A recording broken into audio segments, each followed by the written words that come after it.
அக்கௌண்ட்டுக்கு வரட்டும், இல்லைன்னா பஞ்சாயத்து அக்கௌண்ட்டுக்கு வரட்டும். அதுவும் இல்லாத இது இல்லாத இவங்க ஃபர்ஸ்ட் பிரசிடென்ட் ஓடிபி சொல்லணும், அடுத்தது வைஸ் பிரசிடென்ட் ஓடிபி சொல்லணும், அடுத்தது செக் எழுதி கொடுக்கறது கிளருக்கு. அதையும் மீறி குழுவுல போய் மகளிர் குழுவுல வந்து சைன் வாங்கணும். அதுக்கு பிறகு என்ன கேட்டா யார் யார் இருக்காங்களோ அந்த பக்கத்துல அவங்க பேங்க்கு வர கட்டணும்.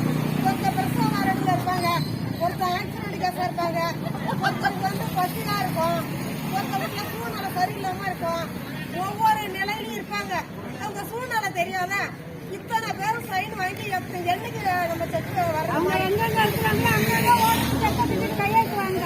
அதுக்கு என்ன பண்ணணும்? அனைவரும் ஒத்துமை இருந்து ஓட்டாளராக இருந்தாலும் சரி, யாரா இருந்தாலும் சரி, நம்ம இருக்கிற ஒத்துமையில தான் ஒவ்வொருத்தரும் எத்த முடியும்.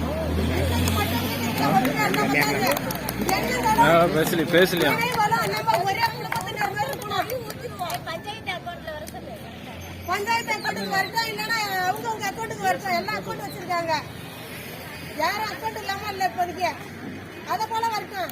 இத்தனை சுத்தல்ல போய் அவங்க ஒவ்வொருத்தருக்கும் நம்ம பதில் சொல்லி வேலையும் செஞ்சுக்கிட்டு 10 மணி 11 மணி வரைக்கும் வேலை செஞ்சுக்கிட்டு ஒவ்வொருத்த காலில் விழுந்து சம்பளம் படாத என்ன வேலை அது?